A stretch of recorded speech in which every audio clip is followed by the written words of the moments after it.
아, 부자라면은 약간 부정적인 게 있었는데 근데 그게 아니었던 거죠. 그래서 나도 저 바다로 가서 돈을 끌어야겠다. 그렇게 생각이 바뀐 것 같아요.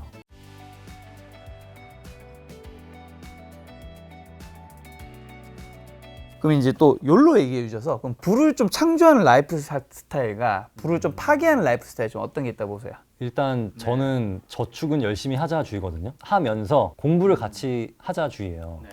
공부는 했는데 돈이 없으면 아무것도 못하고 돈이 있는데 공부가 안 돼 있으면 잘못 투자하거든요. 그래서 이 공부와 어떤 종잣돈 이건 항상 같이 가야 된다고 생각해요. 근데 많은 분들이 나는 열심히 살고 있어 라고 생각은 해요. 나는 열심히 살고 있어 라고 생각하는데 제가 봤을 때는 비유를 하자면은 이런 겁니다. 나는 밥을 열심히 먹는데 근육이 안 생겨 이거예요. 근육을 생기려면 운동을 해야 되잖아요. 근데 밥을 열심히 먹고 운동을 해야 근육이 생기지 밥만 열심히 먹어서는 근육 절대 안 생기거든요. 근데 사람들이 밥은 열심히 먹어요. 근데 운동은 안 하는 것 같아요. 회사 일 플러스 뭔가를 해야 내가 근육이 생기거든요.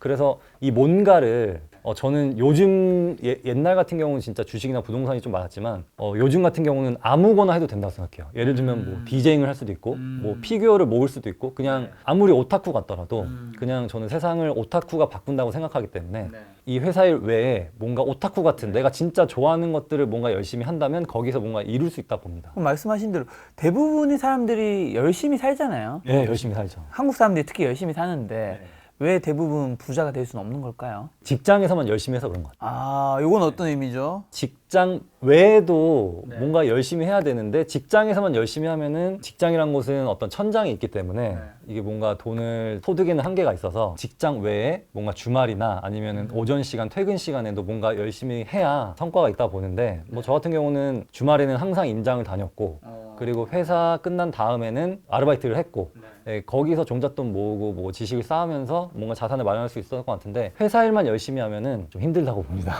좀 이제 경제적 자유를 이루고 나간 뒤에 보니까 결국은 부자가 되신 분과 그게 아닌 분들의 가장 큰 차이점은 뭐라고 보세요? 저는 그런 차이점이 작가님 쓰신 책들에 되게 많이 녹여 있었다고 느꼈거든요. 여러 가지인데 부자가 되신 분은 하나만 잘하더라고요. 부자가 아니신 분들은 다 잘하려고 해요. 저는 그 차이인 것 같았어요. 사실 하나만 잘하면 다른 건 이렇게 다 따라오는데 뭔가 주식도 잘해보고 싶고 부동산도 잘해보고 싶고 회사 일도 잘해보고 싶고 그리고 또 뭐 동호회 활동도 잘해보고 싶고 막 다 잘하고 싶은 거예요. 근데 사실은 그런 건 없는 것 같아요. 뭐 주식만 잘하시는 분 진짜 주식만 열심히 하시고 제가 존경하는 제 롤모델인 김은숙 작가님은 정말 이거 쓰는 것만 열심히 하시고 그 한 분야만 잘해도 저는 충분히 성공할 수 있다 봅니다. 여기에 돈이 될 것 같아서 이것 조금 하고 여기에 될 것 같아서 저기 조금 하고 하다 보면은 아무것도 안 되는 것 같아요. 한 가지만 잘하는 게 중요하다. 너무 많은 걸 잘하려고 하지 말자. 어차피 다 잘할 수 없다. 눈높이 차이도 좀 큰 것 같아요, 저는. 아, 눈높이요? 우리가 원하는 아웃풋이 있는 건데 거기에 뭔가 인풋을 넣어야 되는 건데 그 인풋을 넣었을 때의 그 눈높이가 저는 좀 많이 다른 것 같다는 생각도 많이 해요. 예를 들면 뭐 우리가 하루에 3끼 밥을 먹잖아요.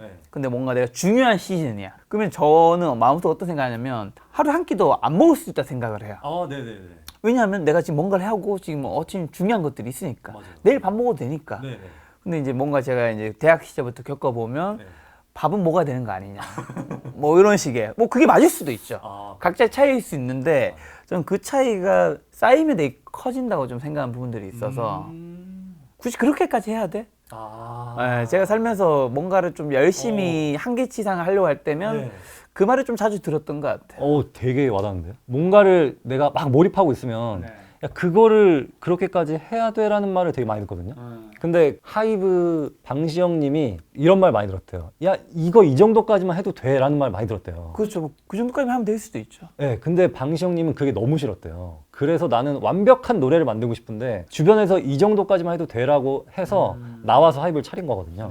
그래서 BTS가 탄생한 거고 근데 그분은 진짜 이 디테일까지 놓치지 않기 위해서 정말 끝까지 한 거죠.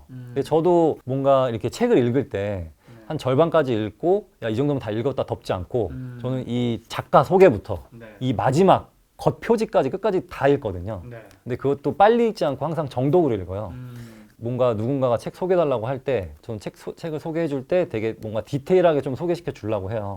근데 야, 이 정도면 소개됐어. 뭐 그렇게 말하는 친구들이 있는데 그 친구들을 보면은 하나같이 100%가 있으면은 한 80% 정도에서 이렇게 마무리하려는 그런 사람들이었던 것 같아요. 네, 그래서 군대에서도 작업을 할 때 뭐 진지공사 같은 거 이렇게 계단 산에 계단 깔 때 사람들이 올라가기 위해서 90도를 딱 맞춰야 되는데 조금 틀어져도 야, 이 정도는 괜찮아 라고 하는 선임들이 있었어요. 네, 근데 저는 항상 90도를 맞추려고 했습니다. 네. 저는 이게 중요한 게 예를 들면 진지공사나 뭐 책 속에나 사람들이 이제 이렇게 생각하시죠. 아이 뭐 그게 우리 인생이 그렇게 내 개인의 삶에서는 중요한 게 아니야. 나는 내 삶에서 중요한 거에서는 다르다고 얘기하시는 분이 있을 수 있는데 보통 여기서 이렇게 하는 분들은 저기서도 여기서도 비슷하게 패턴이 있더라고요. 저는. 그래서 이 대충이라는 게 너무 무서운 것 같아요. 그래서 저는 대충 하지 않으려고 굉장히 노력을 하고 있습니다. 예, 그래서 글을 쓸 때도 이 단어 하나가 괜히 좀 이 문단에 엇나가진 않나? 이 단어 하나하나 되게 신경 쓰거든요. 제가 봤을 때 좀 허접하다고 느끼는 책들은 아무 검토가 좀 이루어지지 않은 듯한 느낌이에요. 이거 좀만 손보면 되게 좋은 책인데 그런 단어 선택이나 그런 문맥 흐름 같은 게 좀 아쉬웠던 부분이 있습니다. 근데 이건 결국에는 작가라든지 편집자라든지 끝까지 안 했다는 거죠. 자, 아까 또 소비에서 책에서 좀 좋은 문장이 있어서 소개해드리면 두 사람은 남은 옥수수 수염차를 쭉 들이키고 자리에서 일어난다. 강수의 그랜저 뒤에는 영철의 벤츠가 주차되어 있다. 수십억짜리 집에 사는 너 정도면 포르쉐 정도는 끌고 다녀도 되는 거 아니야? 포르쉐가 2억 정도 하지. 그 정도. 최근에 직원들의 편의와 업무 효율을 위해서 사무실 인테리어에 2억을 썼는데 그 2억의 투자가 머지않아 최소 20억의 가치를 일으킬 거라고 기대하고 있어. 오늘따라 벤츠보다 그랜저가 더 좋아 보인다. 자, 그러면 어떤 소비를 해야 되는 거고 이 문장이 전달하고 싶은 의미는 뭘까요? 아마도 뭐 주식 투자든 부동산 투자든 뭔가 해보셨던 분들은 아실 텐데 내가 이걸 사자마자 감가되는 걸 정말 사기 싫으실 거예요. 먹는 거 빼고 뭐 예를 들면 대표적으로 자동차가 있고 뭐 그다음 뭐 옷이라든지 뭐 그런 게 있는데 사자마자 감가가 되는 건 너무 아깝거든요. 진짜 돈이 많다고 해서 돈을 막 쓰시는 분들도 있지만 제가 본 자수성가 하신 분들은 이게 좀 되게 검소하시더라고요. 어떤 면에서는 되게 검소한데 어떤 거 할 때는 되게 과감해요. 그래서 자기 사업에 투자할 때는 막 몇십억씩 그냥 쓰고 뭐 어디 여행 간다든지 그런 걸 따질 때는 되게 가성비를 따지시더라고요. 그런 걸 봤을 때 아, 자기의 뭔가 자산에 대해서는 명확한 기준이 있구나. 이게 좀 눈에 보였었습니다. 저는 여기 차에서 되게 와닿았던 게 이제 여기 주인공이 어쨌든 두 명인데 고등학교 동창이잖아요. 몇십 년 있다 만나는 건데 한 명은 이제 그냥 대기업에 다녀 있고 한 명은 이제 시그널 살 정도로 이제 부자가 된 건데 처음에 이제 그 놀이공원에서 만나잖아요. 놀이공원에서 만나는데 아무래도 동창이다 보니까 내가 잘 사는 모습을 보여주고 싶잖아요. 그래서 친구 이제 자식한테 자기 회사의 그 야구 유니폼을 주려고 하는데 그게 사실은 내 차가 이제 벤츠였나요? 벤츠 차를 보여주고 싶어서 유니폼을 내가 준다고 애들 이제 데리고 가는 장면에서 우리가 어떻게 보면 많은 2030 또 40에서도 허세로 뭔가 보여주려고 하는 모습들이 저는 너무 느껴지더라고요. 저도 과거에 막 그런 시절이 있었던 것 같기도 하고 뭔가 내 잘난 거를 보여주려고 의도적으로 끌고 가는 거 있잖아요. 대하든 뭐 차든 뭐든 그럴 수 있잖아요. 네. 그래서 제가 셀프 세차장을 안 가요. 셀프 세차장 가면은 거기선 차가 계급이더라고요. 그래서 저는 그 자동 세차하는 그 가격을 아끼기 위해서 셀프 세차를 가는데 제 차가 아무래도 오래되다 보니까 거기서 뭔가 이렇게 낮은 계급에 속한 것 같은 느낌이 들었어요. 그래서 좀 뭔가 기분이 이상해서 그냥 기계 세차를 돌리고 있습니다. 그래서 뭐 발레 파킹을 맡길 때도 무시당하는 느낌? 약간 이런 게 좀 있어요. 받으시나요? 받아요. 막 옆에는 막 번쩍번쩍거리는 차들이 있고 뭐 그리고 되게 큰 차들이 있는데 저는 상대적으로 되게 오래된 차다 보니까 그리고 막 긁혀 있어요. 아니 정말 그렇게 느끼신 건가요? 본인이 약간 자격지심도 있는 건가요? 자격지심인 것 같아요. 네, 자격지심인 것 같습니다. 네. 제가 괜히 기죽어서 그랬던 것 같아요. 근데 왜 차를 안 바꾸세요? 일단 제가 차 바꾸지 말라고 너무 말을 많이 해놨거든요. 그래서 이런 말 바꿀 수가 없고 일단 그리고 그 주차장이 좀 좁아요. 그러다 보니까 문콕이 되게 많더라고요. 그래서 이걸 새 차로 바꾸면 제가 좀 가슴이 아플 것 같아서 안 바꾸고 있습니다. 나중에 주차 공간 넓은 데로 이사 가면 그때 바꿀 예정입니다. 책에서 제가 좋았던 거 하나인데 영철아 이건 너를 빗대어 하는 얘기가 절대 아니야. 전에 롯데월드에 갔을 때 인당 89,000원을 주고 프리미엄 티켓을 샀어. 일단 저는 프리미엄 티켓이 있다는 거에 놀랐습니다. 안 간 지가 오래돼서. 놀이기구 10개를 줄 서지 않고 탈 수 있는 티켓이지. 1시간씩 기다리고 있는 사람들은 나를 부러운 눈으로 쳐다보는 걸 느꼈는데 그들 중 과연 저 사람은 뭐 하는 사람이야 라고 생각하는 사람이 많았을까? 아니면 나도 소득 올려서 꼭 저 티켓을 사야지 라고 생각한 사람이 많았을까? 솔직히 줄 안 서고 타는 사람들을 봤을 때는 새치기 당한 느낌이 들었어. 저 사람들은 돈 많다고 줄도 안 서나고 말이야. 여기서 뭐 이 질문이 중요한 것 같아요. 뭐 하는 사람이야? 아니면 나도 소득 올려서 꼭 저 티켓을 사야지. 무슨 말을 하고 싶었던 걸까요, 작가님께서는? 일단 자본주의에서 가장 돈으로서 확연히 드러나는 게 비행기거든요. 근데 제가 이코노미를 타면서 비즈니스 클래스 사람들이 먼저 들어가요. 저도 막 늘 들어갈 때만 생각했어요. 비즈니스 탄 사람들 뭐 하는 사람들이지? 그래서 그걸 보고 그리고 또 롯데월드 한번 갔는데 그 프리미엄 패스라는 게 있는지도 몰랐거든요. 근데 사람들이 이렇게 들어가더라고요. 그래서 저건 뭘까? 그래서 제 경험에서 쓰긴 한 건데 제가 처음에 비행기에서 비즈니스 하는 사람들 보고는 야, 저 사람들 과연 무슨 돈으로 탈까? 까지만 생각했는데 제가 부동산 투자를 하면서 나도 저렇게 돼야겠다 라고 생각이 딱 들었어요. 어느 순간부터. 최근에 이게 사실 이슈가 됐었거든요. 이게 온라인상에서 어떤 아버지가 자녀를 데리고 롯데월드 갔는데 새치기 당하는 느낌이 들었다. 이렇게 해서 올라와가지고 되게 논란이 됐어요. 근데 저는 이게 논란이 될 수도 있다고 생각하는 게 돈이 있어서 누구는 빨리 타고 누구는 돈이 없어서 늦게 타고 그런 게 있잖아요. 그렇죠. 이게 법적인 문제는 아니지만 어떻게 보면 민감한 거죠. 되게 민감해요. 이게 어떻게 보면 비행기는 어쨌든 같이 타고 가잖아. 맞아. 기다리든 뭐라 어쨌든 같이 좌석만 다를 뿐이지. 근데 이거는 이제 먼저 타버리고. 근데 제가 이거를 친구들하고 얘기하다 보니까 미국에는 이게 옛날부터 있었다. 뭐 디즈니랜드인가 뭐 디즈니 월드인가 거기는 훨씬 비싸대요. 이건 옛날부터 있어서 이건 자본주의에 당연한 거다라고 했지만 제가 만약에 프리미엄 패스 살 돈이 없었다면 기분이 이상했을 것 같아요. 그래서 저도 여기서 책에서는 어떤 답은 내리지 않고 그냥 기분만 좀 묘사를 했었습니다. 근데 이게 제 생각에는 어쨌든 미국이 우리보다 훨씬 더 자본주의 세상이잖아요. 우리도 글로 더 점차 갈 거잖아요. 안타깝지만 그렇게 되면서 발생하는 이제 사건 같고 그게 당연시 여겨지게 될 수밖에 없지 않을까. 맞아요. 그렇게 될 것 같아요. 저도 사실 뭐 1등석이라든가 비즈니스 보면서 나도 저 사람처럼 될까라는 생각은 옛날엔 별로 못했던 것 같아요. 저 사람들 뭐 하는 사람들이지? 왜 저렇게 편한 좌석에? 심지어 솔직히 이렇게 생각했던 것 같아. 돈이 남아도나? 아니 굳이 저렇게 같이 비행기 타고 가는데 나는 저 돈이면 차라리 호텔비에 쓸 거야. 맞아. 그 생각 많이 했던 것 같은데 제가 예전보다 돈을 좀 더 벌고 부자이신 분들을 만나면서 느끼는 거는 책에서도 나와 있는 에피소드인데 이제 비즈니스를 타게 되면 그 다음에 컨디션이 거의 100%인 상태로 탁 내려서 자기 일을 다 그대로 진행할 수 있잖아요. 근데 사실 이코노미, 저도 이코노미밖에 못 해봤지만 이코노미 타면 사실 옆에 또 이제 체형이 크신 분이 있으면 좁고 그 여행의 여독이라고 해야 되나요? 그게 막 여행 이제 시작했는데 있는 경우들이 저는 뭐 지금도 느끼고 있어서 왜 비즈니스를 타는지는 저 사람들이 돈이 많아서 허세를 부리기 위해서가 아니라 그 다음 중요한 또 여행이든 뭐 어쨌든 비즈니스든 그런 걸 위해서 그냥 두 번째는 사실 그분들한테는 그게 가소비가 아닌 것 같아요. 맞아요. 저도 비즈니스를 한번 그 만석이 돼가지고 우연히 업그레이드가 한번 됐었거든요. 왜 타는지 알겠더라고요. 그냥 집에 있는 것보다 더 편해요. 아무도 간섭 안 하고 그리고 뭐 갖다 달라면 갖다 주시고 그 집에 있는 것보다 더 편하다 보니까 오히려 그 시간을 휴식 시간처럼 생각하시더라고요. 그래서 이게 비즈니스 수요가 괜히 있는 게 아니구나. 근데 여기서 중요한 건 어쨌든 저 사람은 뭐 하는 사람이야 라고 하면서 이제 부정적으로 보는 시선이 아니라 나도 소득 올려서 꼭 저 티켓을 사야 되겠다. 이런 아까까지 말씀하신 부정적이 아닌 긍정적인 마음으로 좀 바라보는 게 중요하다는 생각이 드네요.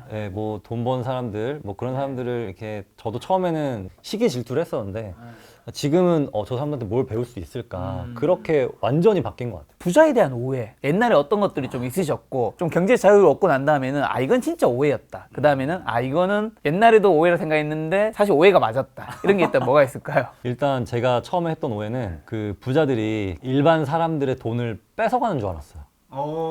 저는 그게 맞는 줄 알았는데 그게 아니더라고요. 그러니까 보니까 돈이라는 것은 바닷물과도 같은 거였어요. 그래서 퍼도 그냥 퍼가는 사람한테 기회가 있는 거지 그 우리가 어떤 사람의 어떤 그 수돗물을 뺏어가는 게 아니라 바닷물을 푸는 거고 그리고 바닷물을 풀어가는 용기, 파도에 젖을 수 있는 어떤 자신감 그런 것들이 필요한 것 같았어요. 그래서 예전에는 부자라면은 약간 부정적인 게 있었는데 근데 그게 아니었던 거죠. 그래서 나도 저 바다로 가서 돈을 끌어야겠다 그렇게 생각이 바뀐 것 같아요. 그리고 또 하나는 부자들은 처음에 악덕한 줄만 알았는데 좋은 분들이 너무 많았어요, 생각보다. 근데 그 사고가 굳어질 때쯤에 다른 부자분들을 만났는데 그 중에서도 역시나 좀 이상한 분들이 많더라고요. 그렇죠. 그래서 인품이라는 것은 뭐 돈이 있든 없든 약간 좀 비슷하구나 그런 걸 좀 느꼈습니다. 근데 저는 이제 부자분들 중에서 꼭 이런 것들은 꼭 안 했으면 그분들한테 제가 부탁드리는 건데 간혹 이제 어쨌든 내가 지금의 나를 높이는 방법은 지금의 나를 성과를 높이는 것도 있지만 과거의 나를 낮추면 되거든요. 그래서 이제 옛날에 예를 들면 뭐 흑수저, 금수저가 있으면 지금이 내가 잘 됐으면 과거를 나를 흑수저가 아닌데도 흑수저로 표현하거나 아니면 더 밑으로 이제 얘기하시는 분들이 있어요. 근데 저는 이제 인터뷰를 하다 보면 그분들 좀 더 내밀하게 알잖아요. 근데 흑수저 말할 수준이 아니고 오히려 진짜 금수저인 경우도 있는데 본인 과거에 굉장히 뭔가 힘든 것처럼 얘기하면서 본인의 이 스토리를 막 강조하는 분들이 간혹 있을 때는 속으로는 솔직히 약간 좀 그렇더라고요. 그것도 뭔가 전 누군가를 기만하는 게 아닌가. 맞아요. 그리고 또 많은 걸 물려받아서 그 기반으로 성공하신 분들이 꽤 있거든요. 근데 그 분들도 뭐 능력은 있고 그게 존경하지만 그게 마치 모든 게 자기의 노력인 것처럼. 네네. 맞아. 사실 부자들만 할 수 있는 사업이 있잖아요. 있죠. 네, 그런 사업을 하시는데 그게 마치 다 자기가 이룬 것처럼 그렇게 포장하시는 분들도 많더라고요. 맞아요. 생각보다 많아서 저도 좀 놀랬고. 그러니까 저희가 지금 말하는 게 금수저를 싫어할 이유도 없고 잘못된 것도 아니고 오히려 좋은 환경에서 태어나신 분은 좋죠. 근데 그거를 이제 인정하고 나는 이렇게 이런 걸 보면서 좀 유리했다라고 하면 우리가 더 훨씬 잘 받아들일 텐데 본인이 마치 그런 걸 다 낮춰버리고 나는 맨 땅에서 있는 것처럼 해버리니까 저는 이제 그 실상을 좀 더 정확하게 아니까 그다음부터는 만나기가 싫더라고요. 그런 사람들은 정말. 그런 경우가 많기 때문에 사람은 이게 아무리 부자라도 인품이 갖춰지지 않으면 저는 그 사람은 부자가 아니라고 봐요. 흔히 말하는 막 되게 온몸에 문신 있고 막 명품 걸치고 다니고 막 호화롭게 하고 다니는 사람들인데 막 길거리에서 침 뱉고 막 담배 아무 데나 피고 이런 분들 되게 많잖아요, 부자 중에. 그런 분들은 사실 부자라고 생각은 하지 않아요. 돈만 많은 거죠. 네, 맞아요. 네, 돈만 많은 겁니다. 네. 그래서 그것보다는 차라리 그 돈이 좀 적더라도 내가 인품이 되어 있고 그리고 내가 언제든지 성장할 준비가 되어 있고 그 길을 가고 있다면은 얼마든지 그런 분들은 부자가 될 수 있다고 생각해요. 지금 그 인품 얘기해 주셔서 경제적 자유를 이룬 후에는 좀 어떤 사람을 옆에 좀 곁에 두고 싶으세요? 인간관계 좀 어떤 사람 멀리 하시고. 일단 예전에는 좀 자산이 많으신 분들이 좀 더 궁금했거든요. 이분들은 어떻게 그렇게 됐나? 그렇죠. 네, 근데 지금은 순수하신 분들, 착하신 분들 네, 이런 사람들이 더 좋더라고요. 내가 도움을 받을 수도 있고 내가 도움을 줄 수도 있고 뭔가 서로 만났을 때 좋은 불꽃이 튈 수 있는 네, 그런 분들을 만나고 있어요. 품격이 없는 분들은 대체로 아까 말씀드린 대로 에너지가 빨립니다. 이 사람처럼 돼야 될 것 같고 막 이 사람처럼 행동해야 될 것 같고 안 좋은 게 있어서 좀 피하려고 하고 있죠. 저는 옛날보다 조금 더 이제 곁에 두고 싶은 분들은 뭐 예전에도 비슷하고 하는데 그냥 술만 마시는 분들. 제가 술을 좋아하는데 술을 마셨을 때 뭔가 계산하게 만드는 사람들이 있어. 날 복잡하게 계산하게 하고 뭔가 좀 인품이 좀 뭐 종업을 대한 태도도 뭐든 그냥 편하게 술맛 자체에 같이 즐길 수 있는 사람들이 있더라고요. 그래서 저도 내가 취하더라도 아무렇지 않게 예, 제 취기를 이렇게 마음대로 발산할 수 있는 분들이 있는가 반면에 내가 절대 취하면 안 되겠다 막 그런 분이 있기 때문에 예. 제가 되게 개인적으로 아는 양재진, 양재용이라는 양브로의 정신세계라는 유튜버가 있어요. 제가 그 두 분들을 옛날부터 알았거든요. 제가 아무것도 없을 때부터 그 분들은 저를 항상 챙겨주셨어요. 되게 동생으로서 챙겨주시고 무슨 일 있으면 항상 초대해주시고 그랬는데 저는 자격지심에 나처럼 진짜 아무것도 없는 직장인이 내가 그 훌륭하신 분들 사이에서 내가 뭘 할 수 있지? 그래서 자격지심이 되게 많이 있었는데 최근에는 내가 먼저 한번 연락을 드려봐도 한번 어느 정도 이 정도 했습니다 라고 말을 드릴 수 있겠다. 그리고 그때 감사했다. 이런 말을 드릴 수 있을 자존감이 좀 올라왔더라고요. 네, 그래서 최근에 식사도 하고 그랬는데 근데 그 분들은 되게 되게 너는 할 줄 알았어. 그렇게 좀 칭찬을 해주셨어요. 그래서 거기서 되게 감사했죠. 지금 그 얘기 해주셔서 저는 그럼 그 질문 드리고 싶어요. 과거에는 어쨌든 지금 정도의 경제 자유는 아니셨잖아요. 그럼 지금 훨씬 더 과거 대비해서는 이제 부자가 되고 난 다음에 옛날 지인분들이 계실 거잖아요. 옛날 지인분들을 만나서 지금의 내 상황들 자랑하려고 하는 게 아니라 경제 자유를 이뤘다 해서 돈에 대한 고민이 아예 없다 의미는 아니잖아요. 그런 이야기들을 주변 옛날 지인들한테 얘기를 했을 때 분위기가 괜찮나요? 제가 아르바이트 할 때 아르바이트 하지 말라 그랬어요. 아르바이트보다는 회식 참석하는 게 더 중요하다고 했거든요. 그런데 지금에서는 그 친구들은 저한테 말을 잘 안 걸어요. 좀 친한 동기였는데 말을 안 걸더라고요. 자연스럽게 좀 이렇게 멀어진 것 같아요. 워낙 걸었던 길도 다르고 생각하는 것도 달랐고 진짜 그런 걸 신경 안 쓰는 친구들은 곁에 남아 있거든요. 근데 제가 부동산 투자했던 거를 계속 좀 말렸거나 그랬던 친구들은 좀 이렇게 멀어지게 된 것 같아요. 작가님이 그 이제 선생님들한테 느꼈던 약간의 열등감을 어떻게 보면 작가님의 주변 예전 지인분 중 일부는 또 그걸 열등감으로 느꼈을 수도 있겠네요. 맞아요. 네, 그럴 수 있었어요. 네. 긍정적인 면도 있고 좀 부정적인 면도 있고 좀 그런 것 같아요. 결국에는 사람이란 거는 질투를 하기 마련이기 때문에 그쵸. 네, 그 질투를 어떻게 긍정적인 에너지로 바꾸는가 이게 좀 중요한 것 같긴 해요.